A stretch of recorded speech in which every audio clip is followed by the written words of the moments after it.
সম্মানিত দিনী ভাইয়েরা, আজকের আলোচনাটি অত্যন্ত গুরুত্বপূর্ণ। নবী দিবস পালন করা এটা কি শরীয়ত সম্মত? বা আমরা যে নবীর জন্মদিন পালন করি এটা কি শরীয়ত সম্মত? এটা কি জায়েজ? এবং আমরা যে দাবি করি আমরা নবীকে ভালোবাসি, তো এই নবীকে ভালোবাসার প্রমাণ আমরা কিভাবে দেব? প্রথমেই আমি পরিষ্কার করে রাখি যে নবী পাক সাল্লাল্লাহু আলাইহি ওয়াসাল্লামকে ভালোবাসা ঈমানের অংশ, ঈমানের একটা বিরাট পার্ট, বিরাট একটা অংশ।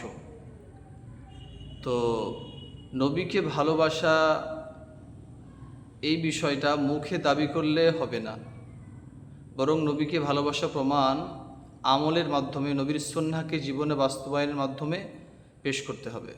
যার প্রমাণ কোরআনে কারিমে সূরা আল ইমরান আয়াত নম্বর 31-এ আল্লাহ তাআলা বলেছেন যে কুল ইন কুনতুম তুহিব্বুনাল্লাহা ফাত্তাবিউনি ইউহিব্বুকুমুল্লাহ। আল্লাহ বলছেন, হে নবী, আপনি এলান করুন, আপনি বলুন, আপনি এ কথা বলে দিন যে যদি তোমরা আল্লাহকে ভালোবাসো তাহলে তোমরা আমি নবী আমার অনুসরণ করো, আমার ইত্তেবা করো। ইউহিব্বুকুমুল্লাহ, তাহলে কি হবে? ফলস্বরূপ আল্লাহ তোমাদেরকে ভালোবাসবেন। ওয়াগফির লাকুম যুনুবাকুম, আর তিনি তোমাদের সমস্ত গুনাহ মাফ করে দেবেন। উদ্দেশ্য সগীরা গুনাহ, কবিরা গুনার জন্য তওবা শর্ত। এবং আল্লাহু গফুর রহিম, আল্লাহ তাআলা হলেন ক্ষমাশীল, চিরদয়ালু। তো এই আয়াতে আল্লাহ তাআলা বললেন নবীকে ভালোবাসা শুধু মুখে দাবি করার মধ্যে সীমাবদ্ধ রাখলে হবে না, বরং নবীর সুন্নাহগুলোকে জীবনে বাস্তবায়ন করতে হবে। নবীর আদর্শ, নবীর সুন্নাহ, নবীর আমলগুলোকে আমাদের জীবনে বাস্তবায়ন করতে হবে। এটাই হবে নবীকে প্রকৃত ভালোবাসা।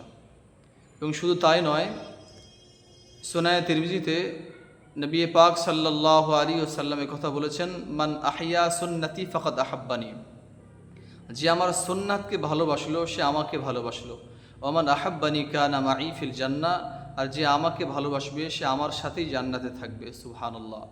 তো নবীর সুন্নাহকে ভালোবাসলে নবীকে ভালোবাসা হয়। কিন্তু আমরা যারা দাবি করি নবীকে ভালোবাসি, কিন্তু আমাদের মধ্যে নবীর সুন্নাহ বিদ্যমান নেই। আমরা যে 12 রবিউল আউয়াল সম্পর্কে আমরা অনেকে বাড়াবাড়ি করি, অথচ 12 রবিউল আউয়ালে যে নবীর জন্ম এটা সুনিশ্চিত নয়। কেউ বলেছে 9 তারিখে, কেউ বলেছে 8 তারিখে, কেউ বলেছে রবিউল সানিতে, কেউ বলেছে রজব মাসে। এটা নিয়ে ইখতিলাফ আছে। তাছাড়া আল্লাহর নবী এরকমভাবে বাৎসরিক বছরে একবার করে নবীজি কোনো অনুষ্ঠান করেননি, এর কোনো প্রমাণ কোরআন সুন্নাতে নেই। সাহাবা কেরাম করেননি, তাবিন করেননি, 4 ইমামও করেননি, বড় বড় ওলি আউলিয়া কেরাম, তাদের থেকে প্রমাণ নেই। বরং প্রমাণ এসেছে নবীজি সাপ্তাহিক রোজা রাখতেন। তিনি যে জন্মগ্রহণ করেছেন আল্লাহ তাআলার শুকরিয়া আদার্থে তিনি রোজা রাখতেন। আন্না রাসূলুল্লাহ সাল্লাল্লাহু আলাইহি ওয়াসাল্লাম সুইলান সওমিল ইসনাইন, হযরত আবু কাতাদা রাদিয়াল্লাহু আনহু থেকে বর্ণিত আছে, সুনানে সহিহ মুসলিমের হাদিস। নবী পাক সাল্লাল্লাহু আলাইহি ওয়াসাল্লামকে সোমবার দিন রোজা রাখার ব্যাপারে জিজ্ঞাসা করা হয়েছে। নবীজি বললেন, ফিহি বুলিতু ওয়া ফিহি উনজিলা আলাই, এই দিনে আমি জন্মগ্রহণ করেছি আর এই দিনে আমার উপরে কোরআন নাযিল হয়েছে। কোন জায়গায় বলা হয়েছে আমি নবুয়ত পেয়েছি। সেজন্য আল্লাহর নবী শুকরিয়া আদায়ার্থে রোজা রাখতেন। তো নবীকে ভালোবাসতে গেলে নবী তার জন্মদিনে যা করেছেন আমরা তাই করব, সেটাই হবে নবীকে প্রকৃত ভালোবাসার প্রমাণ।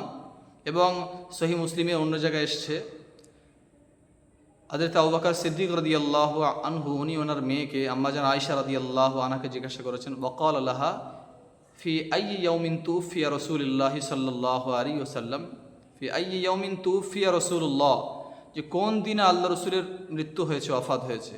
তিনি বললেন, কালাত ইয়াউমাল ইসনাইন, সোমবার। সোমবার দিন জন্ম, সোমবার দিন মৃত্যু, ওয়াফাত। তাহলে আমি আপনি যদি দিন পালন করি, যেদিন নবীর জন্ম সেদিন আমরা খুশি পালন করছি, অথচ সেই দিনেই নবীজির ওয়াফাত, সেদিনেই আল্লাহ নবী এই পৃথিবী থেকে চলে গিয়েছেন, বিদায় নিয়েছেন। হিসাব করে দেখলে দেখা যায় সেটা পৃথিবীর সবথেকে দুঃখজনক দিন ছিল, কষ্টদায়ক দিন ছিল। সাহাবাদের মধ্যে যে দুঃখের ঢল পড়ে গিয়েছিল, কান্নার ঢল পড়ে গিয়েছিল, সাহাবায়ে কেরাম ভেঙে পড়েছিলেন।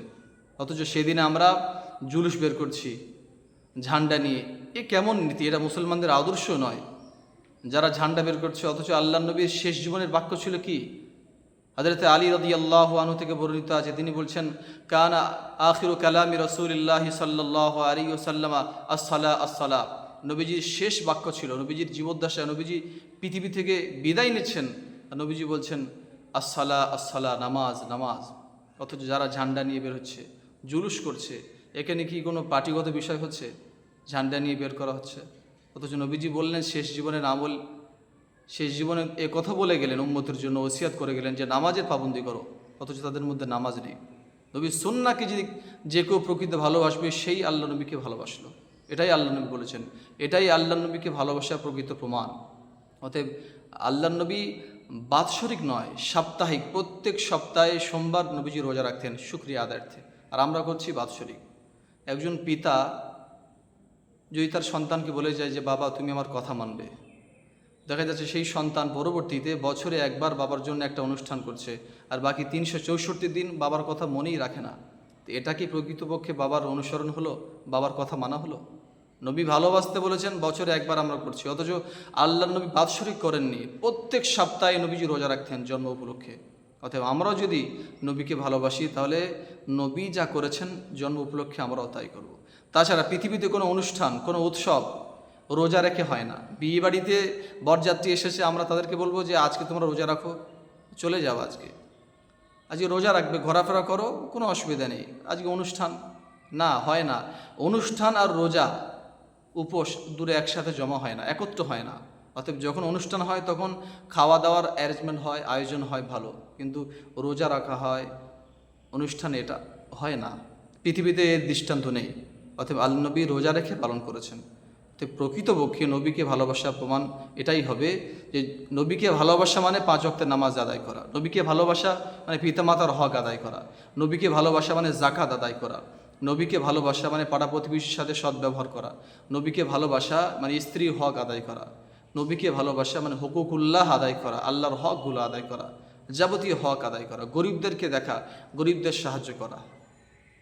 তো এইগুলো হচ্ছে নবীকে ভালোবাসার নামান্তক প্রমাণ। আল্লাহ তাআলা আমাদের সকলকে বোঝার তৌফিক দান করুন, আমল করার তৌফিক দান করুন। আল্লাহুম্মা আমিন ওয়া আখিরু দাওয়ানা আলহামদুলিল্লাহি রাব্বিল আলামিন। ভিডিওটি ভালো লাগলে বেশি বেশি করে শেয়ার করবেন এবং আরও নতুন নতুন তথ্য জানার জন্য আমাদের চ্যানেলটি সাবস্ক্রাইব করে বেল আইকনটি অন করে পাশে থাকবেন ইনশাআল্লাহ।